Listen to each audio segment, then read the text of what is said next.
श्री गुरुदेव दत्त. मागच्या वेळी श्री ज्ञानेश्वर महाराजांच्या हरिपाठाच्या अभंगावर आपलं प्रवचन होता होता त्यांचे सर्व अभंग म्हणजे 28 अभंगावरचं प्रवचन पूर्ण झालं. आणि आज श्री संत एकनाथ महाराजांच्या हरिपाठाच्या पहिल्या अभंगावर आपलं निरूपण सुरू होत आहे. तेव्हा आपण आधी अभंग म्हणूया. हरीची दासा हरी दाही दिशा, हरीची दासा हरी दाही दिशा, भावे जैसा तैसा हरीक, भावे जैसा तैसा हरीक. हरिमुखी गाता हर पल चिंता, हरिमुखी गाता हर पल चिंता, नाही त्या मागुता जन्म घेणे, नाही त्या मागुता जन्म घेणे. जन्म घेणे लागे वासनेच्या संगे, जन्म घेणे लागे वासनेच्या संगे, तेची झाली अंगे हरी रूप, तेची झाली अंगे हरी रूप.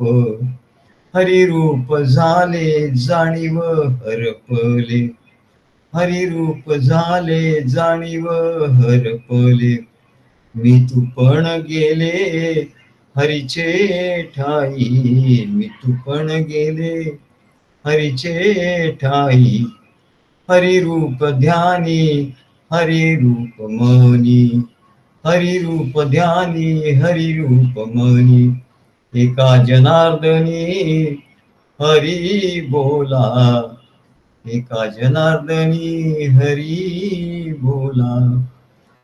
तेव्हा एकनाथ महाराज सांगतात, हरीची दासा हरी दाही दिशा. जो हरीचा दास आहे त्याला म्हणले हरी, सर्वकडे हरीच हरी आहे, दाही दिशाला सर्वकडे हरीच आहे असा अनुभव येतो. का तर ही सर्व सृष्टी श्रीहरीच्या सत्तेमध्ये आहे. या सर्व सृष्टीवर श्रीहरीची सत्ता चालते म्हणा. तर सत्ता म्हणजे काय?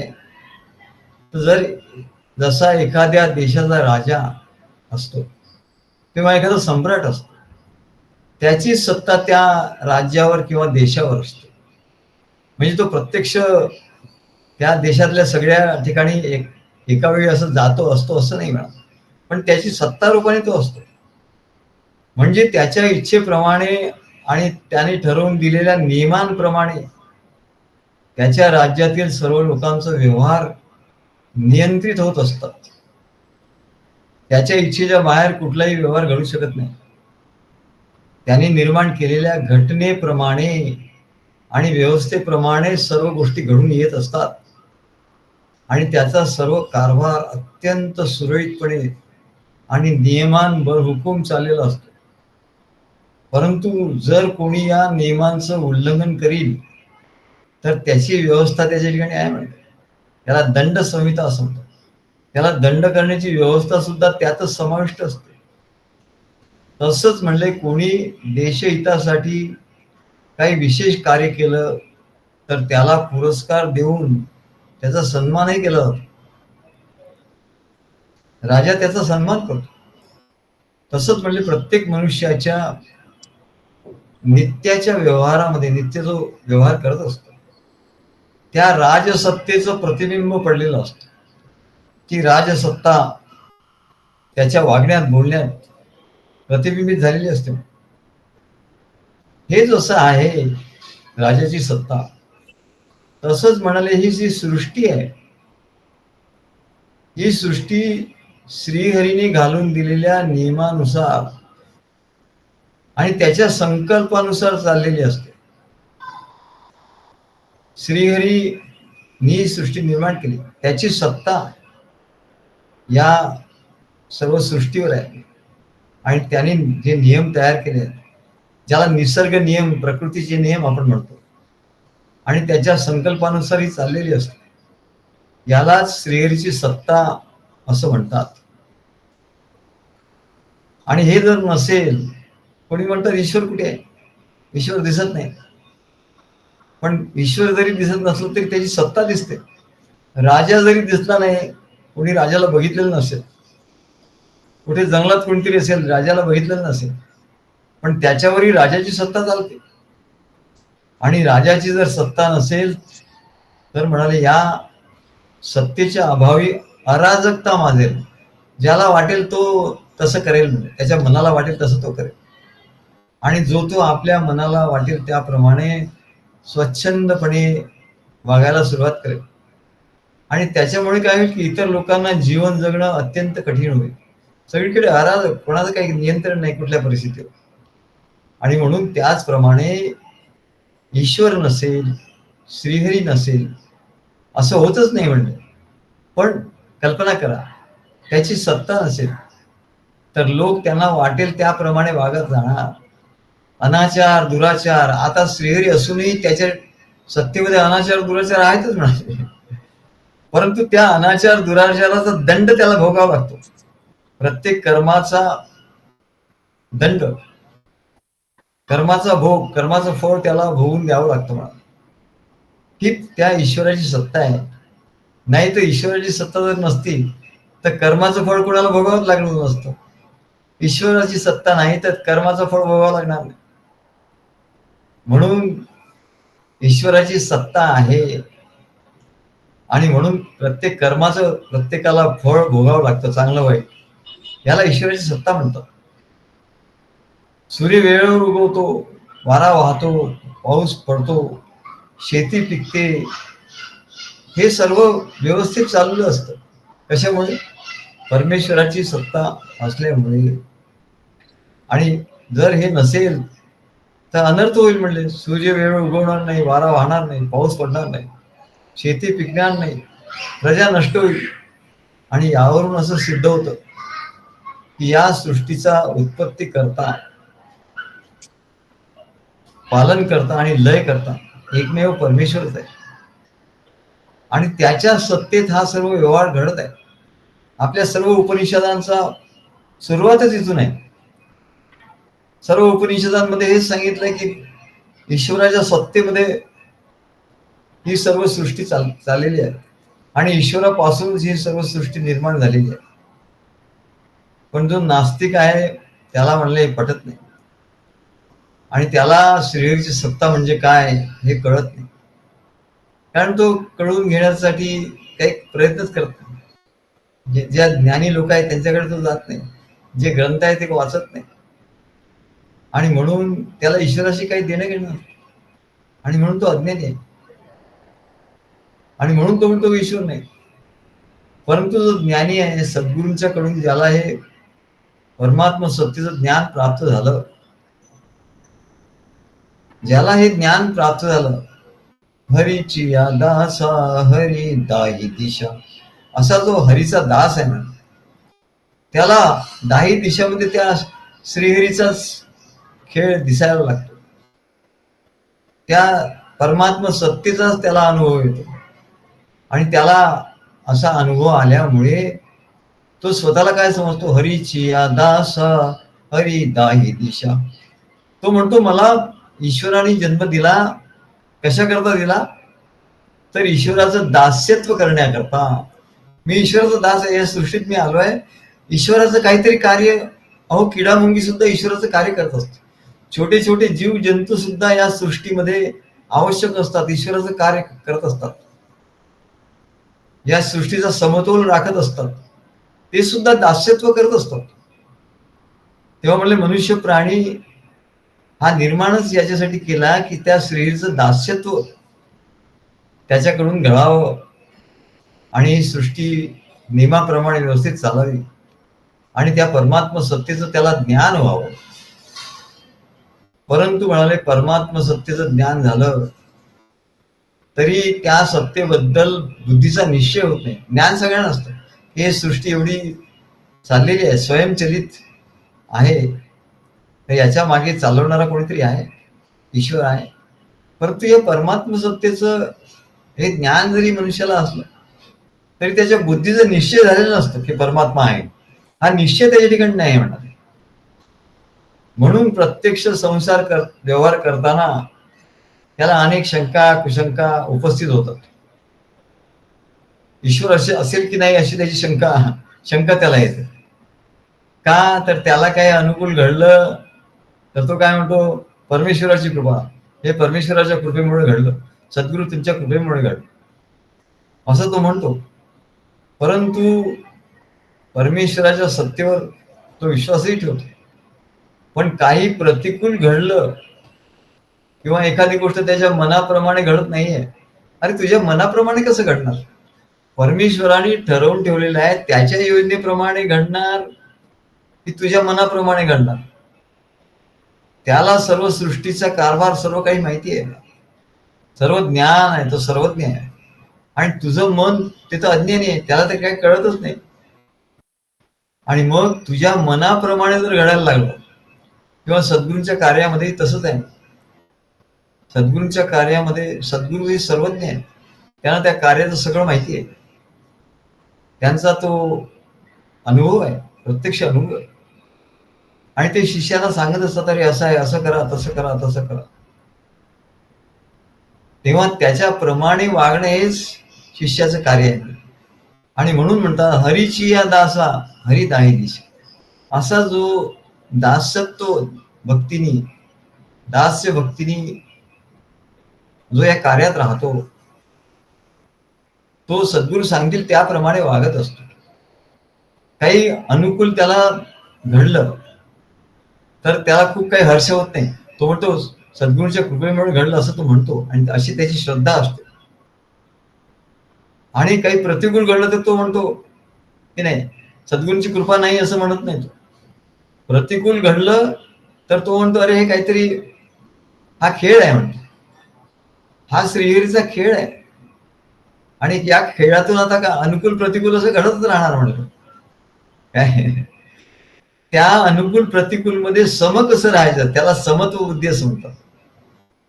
ते सद्गुरू शिकवतात की अरे अनुकूल घडलं प्रतिकूल घडलं तरी आपण मात्र समत्व बुद्धी ठेवली पाहिजे.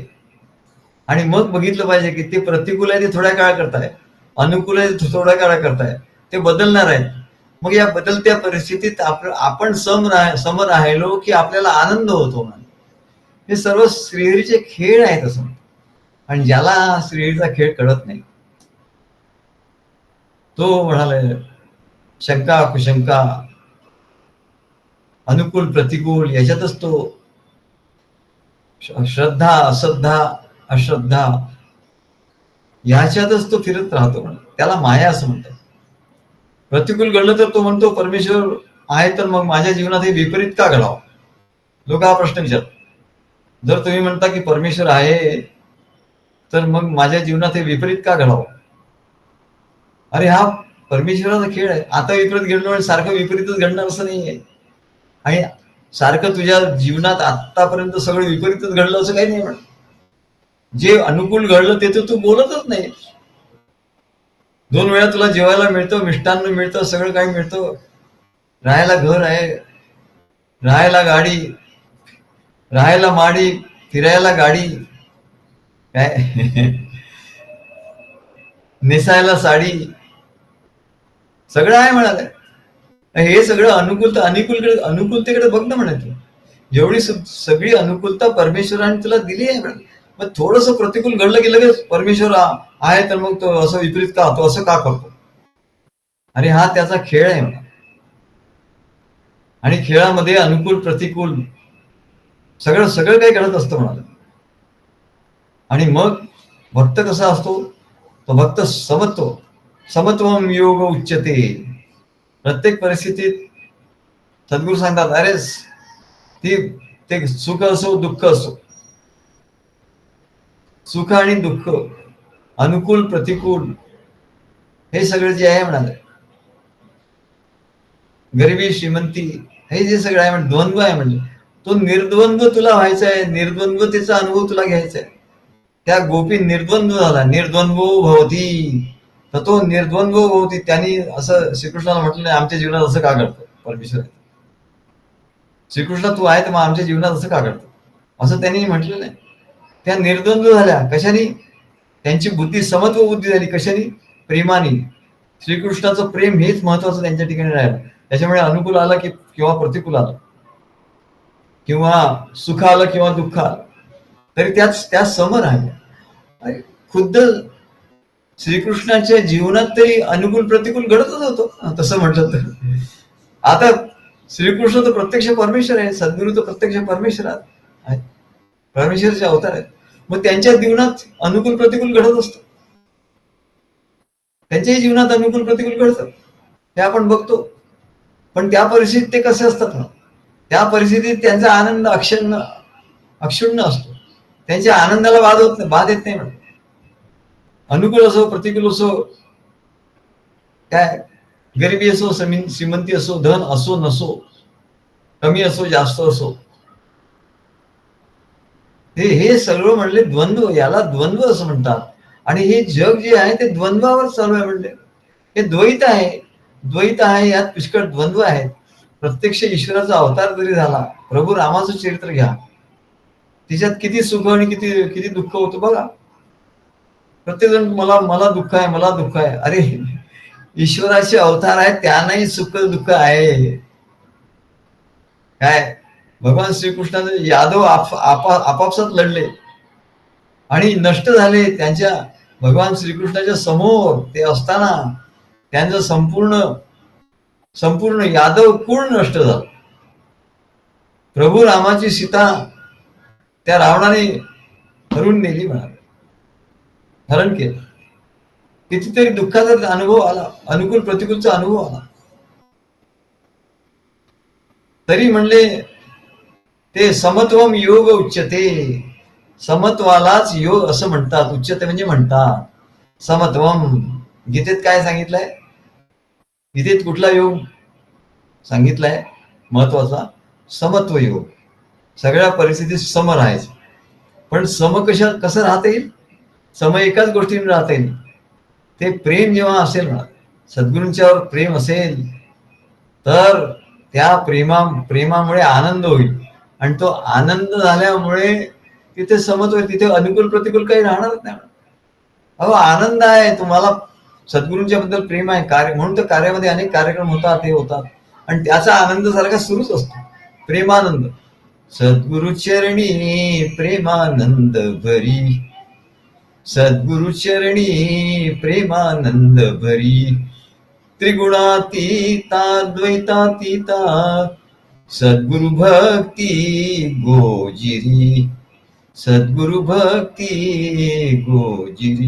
द्वैतातीत व्हायचं असेल, त्रिगुणातीत व्हायचं असेल तर सद्गुरूंची भक्ती करायला पाहिजे. सद्गुरु भक्ती गोजिरी, जीवरातीवर शिवदिन उगवे. जीवाची रात्र आहे तुझ्या ठिकाणी, म्हणून म्हणले सगळे स्वप्न पडतात तुला, हे सगळे भयावह स्वप्न पडतात. का, तू जीवरातीमध्ये, जीवरातीवर शिवदिन उगवे, सद्गुरु सत्ता प्रभा करी. सद्गुरूंची सत्ता आहे, जशी परमेश्वराची श्रीहरीची सत्ता आहे या जगात, तशी या कार्यामध्ये सद्गुरूची सत्ता आहे. सद्गुरूंचे नियम आहे, आपल्या नियमाप्रमाणे कोणाला चालता येणार नाही, सद्गुरूंच्या नियमाप्रमाणे चाललं पाहिजे, कारण सत्ता आहे. सद्गुरू हे हरी आहे, आणि जगावर जशी त्यांनी श्रीहरीची सत्ता आहे तशी सद्गुरूंची सत्ता या कार्यावर आहे.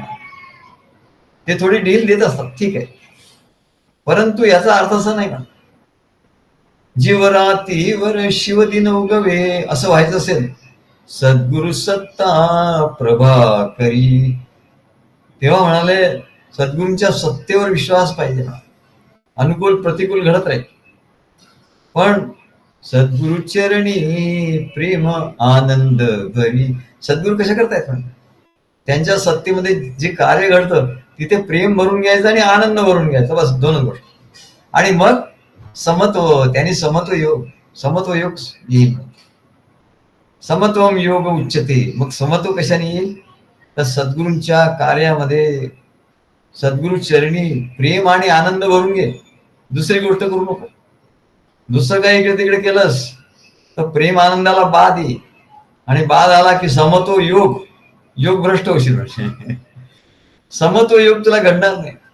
मग परत तू सुख दुःख आणि जन्म मृत्यूच्या चक्रात फिरत राहशील. आणि म्हणून सावधान हो, सावधान हो. आणि सद्गुरूंच्या चरणी आल्यानंतर फक्त प्रेम आणि आनंद मी कसा भरून घेईल ह्याच एका दृढ इच्छेने तू प्रेरित होऊन सद्गुरूच्या ठिकाणी ये म्हणा. मग तुला प्रेम आणि आनंद मिळेल, तो भरून घे. आणि तो प्रेम आणि आनंद तू भरून घेतलास की मग तुला तुझ्या मन सम होईल. समत्वम योग उच्चते. आणि मग तू योगी होशील, तू भक्ती योगी होशील. समत्व योग तुला प्राप्त होईल असं भगवान सांगतात. म्हणून काही लोक जे म्हणतात की माझ्या जीवनात मग विपरीत परमेश्वर आहे, तर माझ्या जीवनात विपरीत का घडावं. अरे ईश्वराच्या जीवनात विपरीत घडतं, महात्म्यांच्या जीवनात तुझ्यापेक्षा जास्त विपरीत घडतं.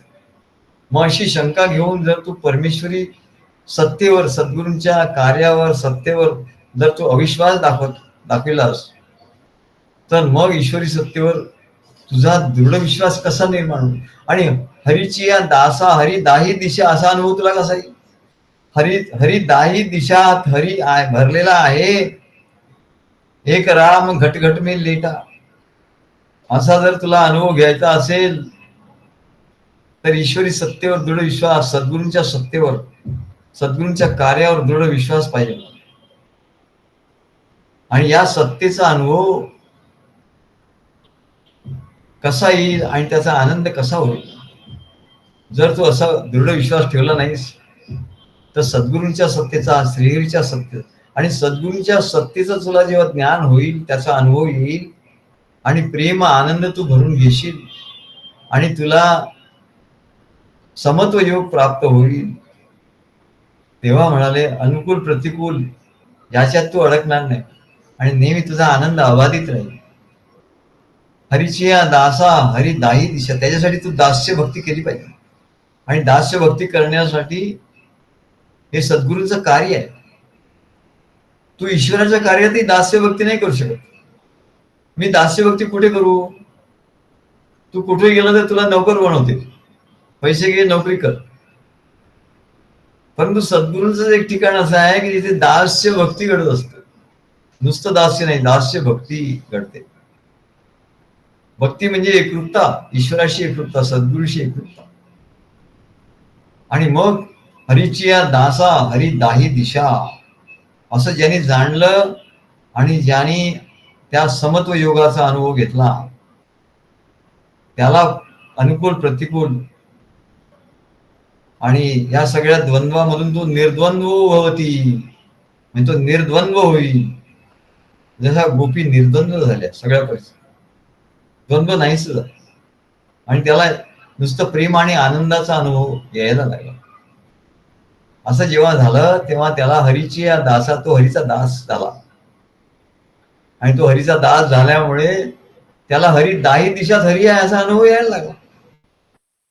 सद्गुरूंच्या कार्यातच हा अनुभव घ्यायचा असतो. मग तो दाही दिशात तो अनुभव येतो.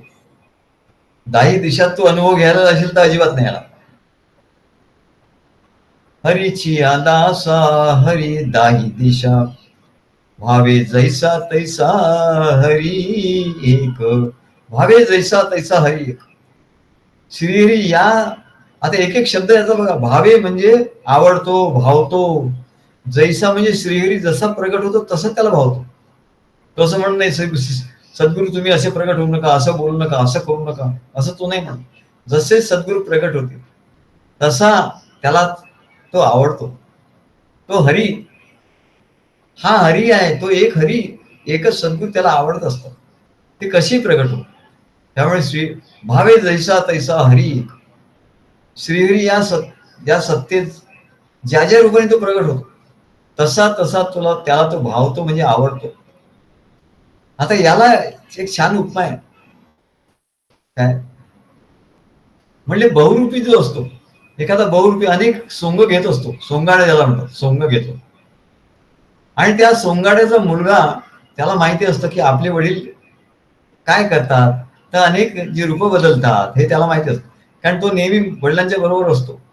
आणि घरी घरी असताना वडील कसे वागतात, कसे जेवतात, कसे राहतात, काय कपडे घालतात, बाजारात कसे जातात, काय वस्तू आणतात, आपल्याशी कसं वागतं, हे त्याला संपूर्ण माहिती आहे, त्याचं ज्ञान असतं.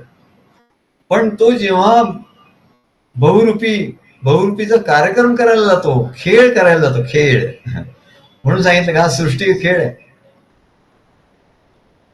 तो बहुरूपी जेव्हा अनेक रूप घेतो, एको हम बहुश्याम, मी एकच आहे म्हणलं, पण मी एक जो आहे त्याला जो जाणतो त्याला सगळा माझा सगळा खेळ कळतो, नाही तर नाही कळणार. आणि नुसता कळून नाही, त्याला माझ्या सगळ्या खेळाचा आनंद होतो. मग त्या बहुरूपियाच्या मुलगा जेव्हा त्याचा खेळ बघायला जातो तेव्हा त्याला पक्क माहिती असतं की हे माझे बाबाच आहेत. म्हणजे आता हनुमंत झाले तर त्याला एकदम आनंद होतो. त्याला तिथे तो घाबरत नाही, म्हणलं बापरे हनुमंत झालं, त्यांचं कसं गाल असे मोठे, असं त्यांचा चेहरा वेगळा आणि मोठी शेपटी वगैरे, तो कशाला घाबरत नाही, त्याला आनंद होतो, एवढा आनंद होतो, एवढा आनंद. मग कोणी राक्षसाचं त्यांनी रूप घेतलं तरी तो घाबरत नाही, मोठे मोठे सुळे असतात, दात असतात, गदा हातात असते, पण म्हणले तो घाबरत नाही, पण त्याला आनंद होतो. म्हणजे त्यांनी जे जे रूप घेतलं त्याचा त्याचा त्याच्या मुलाला आनंद असतो. कारण काय, तो बहुरूपीय जो आहे झालेला आहे ते त्याचे वडील आहेत, ते त्याचे बाबा आहेत, हे त्याला माहिती असतं.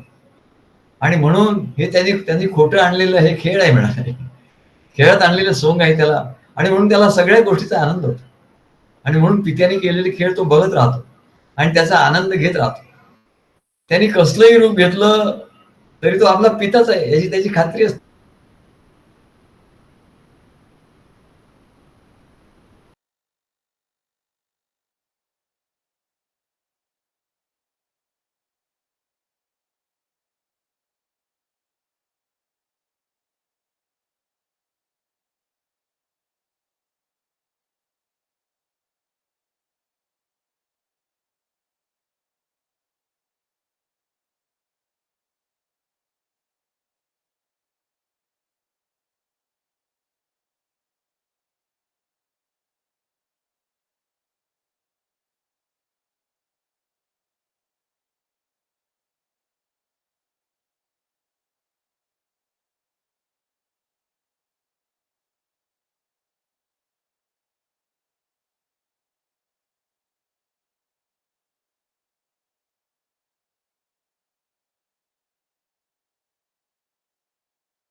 तुम्ही मॅडम तुम्ही अनम्यूट करा.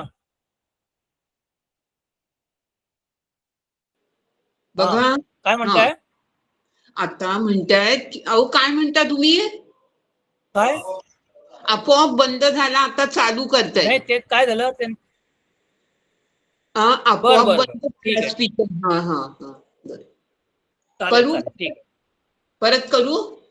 हो हो.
तेव्हा त्या बहुरूपियानी राक्षसाचं रूप घेतलं तरी तो घाबरत नाही, राजाचं रूप घेतलं तरी त्याला मोठा हर्ष होत नाही, त्यांनी चोराचं रूप घेतलं तरी त्याला भीती वाटत नाही.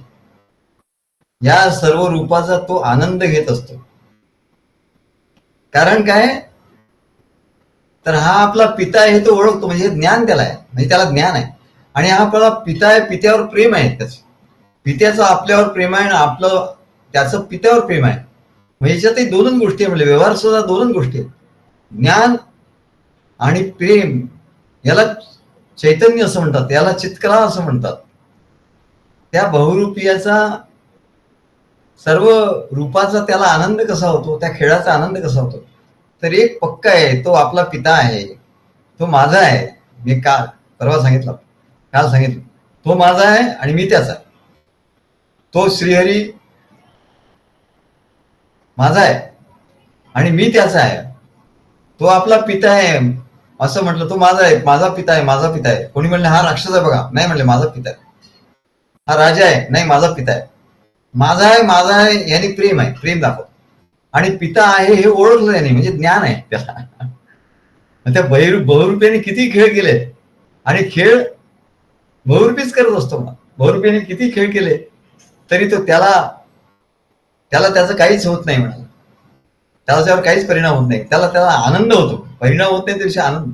तसंच श्रीहरीचे सर्व खेळ, श्रीहरी आपला आहे आणि मी त्याचा आहे, हे त्याचं हे ज्ञान आणि मी त्याचा आहे, हे प्रेम. आणि तो खेळ करतो सर्व. हरीची या दासा हरी दाही दिशा, हे ज्ञान असल्यामुळे त्याला समत्व योग प्राप्त होतो, तो कधीच विसरत नाही. आणि हे त्याला कुठे अनुभव येतो, हे सद्गुरूंच्या कार्यात येतो, की सद्गुरू माझे आहेत आणि मी सद्गुरूंचा आहे, मी सद्गुरूंसाठी सर्व करणार आणि सद्गुरू माझ्यासाठी सर्व करणार, एवढा त्याचा हक्क असतो. तो सांगू शकतो की सद्गुरू माझ्यासाठी अमुक अमुक गोष्ट करा, आणि सद्गुरू तयार असतो. आणि त्यालाही ते सांगतात, अरे तू माझ्यासाठी अमुक कर, आणि तोही तयार असतो. याला तर प्रेम म्हणतात म्हणजे, आणखी काय. आणि हेच हरीची या दास्यत्व त्याच्या ठिकाणी यातून, या प्रेमातून दास्यत्व येत जातं म्हणा. आणि त्याला ज्ञान होत जातं त्या खेळाचं. अरे हे काही झालं तरी काही नाही म्हणत, हा खेळ आहे, कार्यरूपी खेळच आहे, विश्वरूपी खेळच आहे. कार्यरूपी खेळात तो खेळतो आणि तो एवढा हे होतो की नंतर त्याला आपोआपच हरी दाही दिशा, जसा मी सद्गुरूचा दास आहे तसंच श्रीहरीचा दास आहे, त्याच्यात काहीच फरक नाही म्हणजे. म्हणून त्याला दाही दिशाना श्रीहरी दिसतो. पण सद्गुरूच्या कार्यात पक्क झालं पाहिजे, तिथे नाही हे झालं पाहिजे. आणि त्याच्यामुळे प्रेम आणि ज्ञान तिथे असतं. आणि म्हणून आमचे महाराज सांगायचे, सृष्टीतल्या कुठल्याही स्थल काल व्यक्ती, सृष्टीतली किंवा कार्यातली कुठलीही स्थल काल व्यक्ती, याच्या निमित्तानं होणारे सर्व व्यवहार, सगळे व्यवहार, सद्गुरूंच्या कार्यातले व्यवहार असो, आपल्या कुटुंबातले व्यवहार असो, आपल्या नोकरीच्या ठिकाणचे व्यवहार असो, आपण बाहेर कुठे जातो नातेवाईकांच्याकडचे व्यवहार असो, बाजारात गेलो तिकडचे व्यवहार असो, हे सर्व व्यवहार हे श्रीहरीचे खेळ आहेत असं त्याला पटतं. कारण पहिले त्याला पटलेलं असतं की सद्गुरूंच्या कार्यात हे कार्यरूपी खेळ आहे, आणि या खेळात सगळं काही होणार, इथेच तो पक्का होणार, नाही तर तो कच्चा राहील. आणि म्हणून ज्ञानेश्वर महाराजांनी सांगितलं, बघा सर्व संत मंडळी बसली होती आणि त्यांनी सांगितलं की हे थापटणं घ्या. गोरा कुंभाराला सांगितलं, हे थापटणं घ्या, ज्यांनी मडकं घडवतात थापून थापून, आणि सगळ्यांच्या डोक्यावर मारा म्हणले. तर कच्चं मडकं कुठलं आहे ते बघूया. आणि सगळ्यांना मारलं, पण कोणाला काही वाईट वाटलं नाही. परंतु नामदेवानं जेव्हा मारलं तेव्हा त्यांना ते वाईट वाटलं, त्यांना अपमानजनक वाटलं. कारण काय, तर प्रत्यक्ष देव त्यांच्या हाताने जेवत होता, इतर कुठल्याही सत्पुरुषाच्या हातचं देव खात नव्हतं. पण त्यांच्या हातात एवढी माझी लायकी असताना मला यांनी असं का केलं, म्हणजे हा निगुरी आहे म्हणे, निगुरी आहे, याला गुरु नाही, हा निगुरी आहे म्हणून हे कच्चं मडकं आहे म्हणा. आणि बाकी सगळे पक्के मडके होते, त्यांना सर्व खेळ कळला होता, सद्गुरूंच्या कार्यात ते पटाईत झाले होते. आणि म्हणून त्यांना तो खेळ पटला, त्या खेळात जे जे झालं ते पटलं. तो त्या श्रीहरीचा आणि म्हणून तो त्या श्रीहरीचा कायमचा दासच झाला. म्हणले माझ्यासाठी काही करायचंच नाही, म्हणले आमच्यासाठी काय करायचंय, सगळं श्रीहरीसाठीच करायचं, सगळं सद्गुरूसाठीच करायचंय, माझ्यासाठी काय करायचं, माझ्यासाठी काय करायचं असेल तर सद्गुरू करतील, श्रीहरी करेल, माझ्यासाठी मला काय करायचं नाही. आता मला सद्गुरूंच्या साठी सगळं करायचंय, असा ज्याचा दृढ विश्वास होतो त्याला तो श्रीहरीचा कायमचा दास बनतो. दास, याला दास्य भक्ती म्हणतात. आणि दास्य भक्ती परमेश्वर प्राप्तीच्या अगदी जवळ आणून ठेवतो.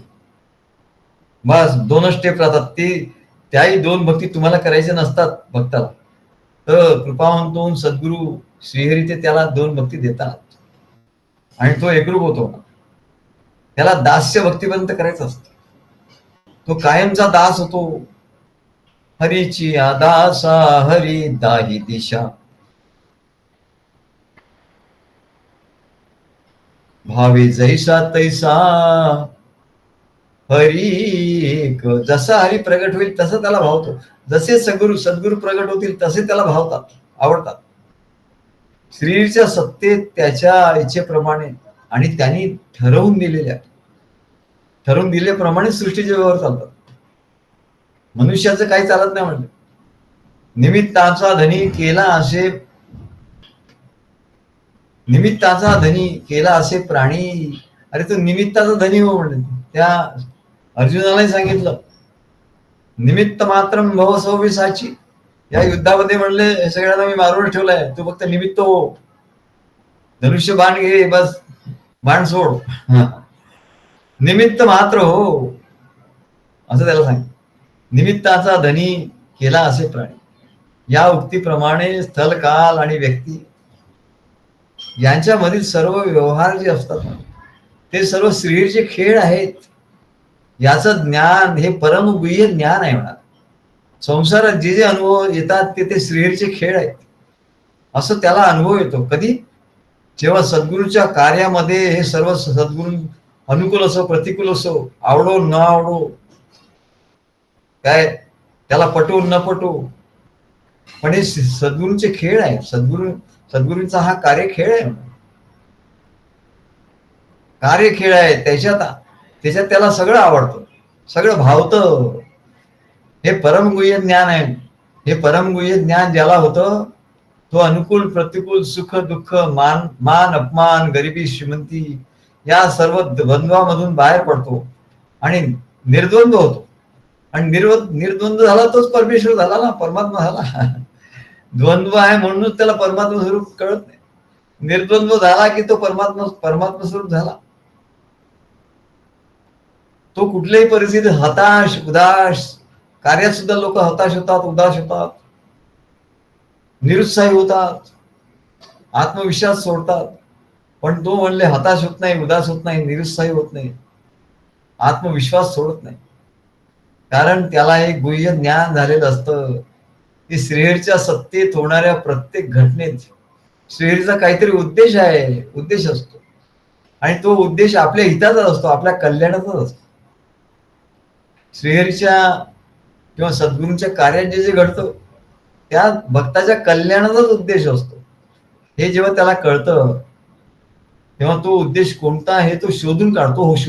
अरे हे जरी असं जसं दिसत असलं तरी असं नाही, याच्यात काहीतरी उद्देश आहे, म्हणा. तो उद्देश मला शोधून काढायचा आणि मग मला आनंद होईल. आणि त्याला श्रीहरीच्या खेळातल्या प्रत्येक चालीचं ज्ञान होतं. श्रीहरीच्या खेळात चाली असतात, खेळामध्ये चाली असतात, डाव असतो, त्यात खेळ असतो, त्यात चाली असतात. खेळा होबे असं खेळ काय, मग यांनी असा खेळ केला, मग त्यांनी तसा खेळ केला. त्या राजनीतीमध्ये असे खेळ चालू असतात. तेव्हा हा श्रीहरीचा खेळ आहे. हे समजून घेतलं, हे ज्ञान झालं आणि प्रेम त्याच्या ठिकाणी भरपूर आहे. त्याच्यामुळे त्याला अधिकाधिक आनंदच होत असतो म्हणले सद्गुरूच्या कार्यामध्ये. परंतु हे ज्ञान आपल्या अनुभवाचं होण्यासाठी सद्गुरूचं कार्य आहे. म्हणजे सद्गुरूचं कार्य कशासाठी? तर हे ज्ञान होणं आणि हे प्रेम आणि याचा ज्ञान आणि प्रेम याच्यामुळे याच्यापासून आनंद होणं, हा सद्गुरू कार्याचा उद्देश आहे. हा सद्गुरूचा कार्यरूपी खेळ आहे. आणि या खेळात सद्गुरू बहुरूपी आहे. सद्गुरू काय बहुरूपी आहे आणि बहुत रूप घेतात म्हणून, आणि विविध प्रसंगात विविध रूपात प्रगट होऊन खेळ करत असतात. आणि म्हणून आम्ही आमचं एक काव्य आहे, त्याच्यामधल्या एक 2-3 ओळी फार चांगल्या आहे. खेळ खेळता खेळी कळते. सद्गुरूंचं कार्य म्हणजे त्यांनी डाव आणला आणि त्याच्यात ते खेळ करत असतात. परवा आम्ही त्या अविनाश जोशी यांच्याकडे गेलो होतो. तिथे श्रीकृष्ण जयंतीचा खेळ मांडला होता. या कार्याच्या डावामध्ये तो खेळ कुठला, श्रीकृष्ण जयंतीचा खेळ. आणि तो खेळ झाल्यानंतर म्हणून आम्ही तू ऐकलं, सगळं झालं, अनेक घटना तिथे घडल्या, मग त्याचा अभ्यास करायला पाहिजे ना. ज्ञानाचं मनन चिंतन करायला पाहिजे. सद्गुरू काय म्हणत होते, कसं बघत होते, कोणाला काय सांगत होते, हे की खेळी असते म्हणले, खेळी. आणि खेळ कळला असता. खेळ खेळता खेळी कळते. आता ते खेळले, त्याला आम्ही सांगितलं हा खेळ तुम्ही खेळा, आम्हाला बोलवा आणि हा खेळ तुम्ही खेळा.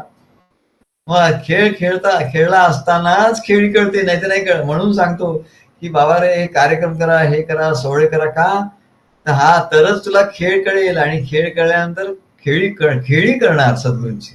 त्याच्यातली खेळी काय आहे. खेळ खेळता खेळी कळते, खेळी कळता मनही रमते. आणि कळल्याबरोबर तिचं मन रमायला लागलं. अरे वा, असं आहे नाही का. अशी खेळी कळल्याबरोबर तुझं मन रमेल. मनही रमता जाणीव फुलते. आणि मग मन रमल्यानंतर काय होईल, जाणीव फुलायला लागेल. म्हणजे तुला ते ज्ञान स्फुरायला लागेल. कदंब वृक्षापरी मनही रमता जाणीव फुलते, कदंब वृक्षापरी अवतरे वैकुंठच भूवरी. आणि मग तुला अनुभव येईल की सद्गुरूंच्या कार्यामध्ये हाच तो वैकुंठ आहे म्हणले खरं. श्रीहरी आला वैकुंठाहुनी, संज्ञा आम्हा घेऊनी. तेव्हा म्हणले हा वैकुंठ इथे अवतरलाय, याची खेळी कळली पाहिजे. मग म्हणतात भावे जैसा तैसा हरी, भावे तैसा हरी एक. भावे जैसा तैसा हरी एक. त्याच्या जीवनामध्ये आणि इतरांच्या जीवनात सुद्धा हरी जे काही घडवत असतो, कार्यक्रम घडतो, हे घडवतो, उत्सव घडतो, ते सर्व जसं तसं त्याला भावत असते. भाव तसं नाही वाटत हे करू नका, ते करू नका, असं कशाला पाहिजे, ते तसं कशाला पाहिजे. जसे सद्गुरू प्रगट होत असतात, सद्गुरू जे काही सांगत असतात ते त्याला आवडत असतं, भावत असत, त्याला अत्यंत प्रिय होत असत. कारण तो हरीचा दास आहे. त्यामुळे श्रीहरीच्या इच्छेप्रमाणेच वागण्याचा त्याचा स्वभाव होऊन राहतो. तो श्रीहरीचा दास होऊन राहतो. श्रीहरी सांगशील तसा तो करत असतो. आणि एवढंच नव्हे तर जसा जसा श्रीहरी प्रगट होतो, जसे जसे सद्गुरू प्रगट होतात कार्यात, तसे सद्गुरू त्याला भावतात, म्हणजे त्याला आवडतात. त्याचा स्वतःचा काही आग्रह राहत नाही म्हणा. आणि म्हणून तो श्रीहरीचा कायमचा दास बनतो. त्याची दास्य भक्ती त्याची फळाला येते. कारण दासाला वेगळं स्वतंत्र अस्तित्वच नसतं. दास म्हणजे काय, त्याने काय बोलायचं नाही, त्यांनी सांगितलं ते करायचं बस. सद्गुरू सांगतील ते करायचं. स्वामीने सांगितल्यावर हुकूम करणे आणि स्वामीला प्रसन्न करून घेणे हे दोनच गोष्टी असतात. सद्गुरूंनी सांगितलं त्याप्रमाणे करणे आणि त्यांना प्रसन्न करून घेणे, याला दास्य भक्ती असं म्हणतात. आणि यातच त्याची कृतकृत्यता आणि आनंद असतो. आणि ही अवस्था अत्यंत उच्च आहे, अत्यंत उच्च अवस्था आहे दास्य भक्ती. आणि याला दास्य भक्ती असं म्हणतात. नाहीतर स्वामीने सांगितलं मग दासाला ते पटलं नाही तर तो खरा दास नाही म्हणले, तो रामदास नाही म्हणले, रामाचा दास नाही तर तो कामदास आहे म्हणले. म्हणजे या संसारी दास आहे, संसाराचा दास आहे म्हणले. त्याच्या ठिकाणी जे काम आहे तो पुरा झाला पाहिजे, त्याच्यासाठी तो करतो. तो रामदास नाही म्हणा. म्हणून आपण रामदास झालं पाहिजे. प्रभू राम एक ठरवतात आणि हनुमान दुसरंच काही करतो, असं कधी घडलंय का? नाही म्हणा. करिष्ये वचनम तव, तू सांगशील तसं मी करेन. तेव्हा दास्य भक्ती ही भगवंताशी एकरूपता होण्याच्या आधीची अगदी निकटची पायरी समजली जाते. जोपर्यंत आपलं वेगळं अस्तित्व आहे, आपल्या आशा आकांक्षा वेगळ्या आहेत, अपेक्षा वेगळ्या आहेत, कामना वेगळ्या आहेत, महत्वाकांक्षा वेगळ्या आहेत, तोपर्यंत दास्य भक्तीच्या त्या आड येत राहतात. दास्य भक्ती फलद्रूप होऊ देत नाही. आणि या दास्य भक्तीचा अभ्यास आणि सराव घडावा म्हणून तर सद्गुरूंच्या कार्याची योजना आहे. सराव कुठं करणार दास्य भक्तीचा? आणि म्हणून जो तन्मन धनानी सर्व भावानी सद्गुरूंचा दास होऊन राहतो त्यालाच ही सर्वश्रेष्ठ भक्ती दास्य भक्ती प्राप्त होते. आणि त्यालाच श्रीहरीची सत्ता म्हणजे काय, श्रीहरीची सत्ता म्हणजे काय, श्रीहरीचा खेळ म्हणजे काय, आणि त्याची जाण आणि त्याचा अनुभव येतो. आणि मग त्याला दाही दिशांना श्रीहरीच नटलेला आहे म्हणजे काय याचा अनुभव येतो. आणि या ज्ञानाने तो सर्व ठिकाणी श्रीहरीच बघतो. म्हणजे सर्वकडे त्याला सद्गुरूच दिसतात. आणि त्यामुळे त्याची सृष्टी श्रीहरीच्या व्यापकतेप्रमाणे त्याची दृष्टी व्यापक होते. म्हणतो तो देहापुरता राहत नाही, तो व्यापक होतो. श्रीहरी एवढा व्यापक होतो म्हणतो, व्यापकतेप्रमाणे व्यापक होऊन राहतो. प्रत्येकाला तो श्रीहरी म्हणूनच बघतो. आणि त्याच भावाने तो मनोमन साष्टांग नमस्कार घालतो. त्याला वंदन भक्ती असं म्हणतात. अरे याचं ते श्रीहरी तो मनाने साष्टांग नमस्कार घालतो. समोरच्याला कळत नाही हा काय करतोय. आणि त्यामुळे त्याचा अहंकार श्रीहरीच्या प्रेमात विरघळून जातो. आणि ते प्रत्येक वंदन श्रीहरीला पावतं म्हणतो. आणि अशी वंदन भक्ती दास्य भक्ती तर घडते, अशी वंदन भक्ती त्याच्याकडून घडते. आणि सर्वत्र वंदन भक्तीने सर्व व्यापक परमात्माचा अनुभव येतो. वंदन भक्तीने काय होतं, सर्वत्र वंदन करतो, सगळीकडे सद्गुरूचा असं त्याला दिसतो. आणि म्हणून तिथे तो वंदन करायला जातो. आणि त्याच्यामुळे त्याला परमात्म्याचा अनुभव येतो. आणि जो तन्मन धन यात स्वार्थ बुद्धी ठेवतो, कंजूसी करतो, त्याला हा अनुभव येत नाही. म्हणून सांगतात की त्याचं जीवन देखील श्रीहरी स्वरूपच होतं. त्याच्या शरीराच्या द्वारे होणारी सर्व कर्मे ही श्रीहरीची सेवा म्हणूनच घडतात. त्याचं जीवन श्रीहरिरूप होणं म्हणजे काय, तर सद्गुरूंची कार्य, सद्गुरूंचं दास्य यासाठीच तो जीवन जगत असतो. त्याच्या जीवनाचं ध्येय पक्क झालेलं असतो. अशा रीतीने श्रीहरीच्या ठिकाणी असलेल्या त्याच्या एकनिष्ठ भावनेने श्रीहरीच फक्त एक आहे, बस एक श्रीहरीच आहे, दुसरं काहीच नाही असं त्याला अनुभव येतो. राधा मुकुंद गीतामध्ये आम्ही हा अनुभव लिहिलेला आहे. तो राधेचा अनुभव की राधा कृष्ण कशी झाली हा अनुभव आम्ही लिहिलाय. राधा काय म्हणते, बघणेच सर्व माझे हे कृष्ण रूप झाले, बघणेच सर्व माझे हे कृष्ण रूप झाले, करणे सर्व त्याच्या प्रीतीमुळेच उरले, करणे सर्व त्याच्या प्रीतीमुळेच उरले. जे काही करायचं आहे मला त्याच्या प्रेमामुळेच, प्रेमासाठीच मी काही करतो, नाही तर मला काय करायची गरज नाही. मजला नियुक्त करुणी हृदयात तोच बसला, की मला नियुक्त केलंय त्यांनी, मला अपॉइंट केलंय दास्य भक्ती म्हणून, दास म्हणून या कार्यामध्ये मला नियुक्त केलंय. मजला नियुक्त करुणी तो हृदयात येऊन बसला. म्हणून जेव्हा आपण दास्य भक्ती घडते तेव्हा सद्गुरू आपल्या हृदयात येऊन बसले आहेत असा अनुभव येतो. तो स्वतः सद्गुरूंना हृदयात घेऊ शकत नाही. सद्गुरू हृदयात येऊन बसतात. देव हृदयात येऊन बैसले, येऊन बसतात असा अनुभव तो घेतो. असा आमचा अनुभव आहे. मजला नियुक्त करुणी हृदयात तोच बसला, ऐकून मधुर वचे आनंद मनी फुलला. तेव्हा हा या एका अभंगातल्या एका ओळीवर एवढं निरूपण झालं म्हटलंय. काय एका ओळीवर एवढं, कुठलं हरिमुखी गाता नाही, हरीची या दासा हरी दाही दिशा, भावे जैसा तैसा हरी एक. हरीच्या दासाला म्हणाले हरी दाही दिशा. दाही दिशामध्ये तो हरीच त्याला दिसत असतो, कारण तो हरीचा दास असतो ना. हरीची या दासा, हरीची या दासा, हरी दाही दिशा, भावे जैसा तैसा हरी एक, हरिमुखी गाता हर पली चिंता, त्या नाही मागुता जन्म घेणे, जन्म घेणे लागे वासनेचे संगे, त्याची झाली अंगे हरी रूप, हरी रूप झाले जाणीव हरपले, मी तू पण गेले हरीचे ठाई, हरी रूप ध्यानी हरी रूप मनी, एका जनार्दनी हरी बोला. आणि म्हणून हरी बोला असं एकनाथ जनार्दन स्वामीचे शिष्य एकनाथ महाराज असं सांगतात म्हणून. आणि एवढं त्यांचं ते दास होते म्हणले जनार्दन स्वामीचे.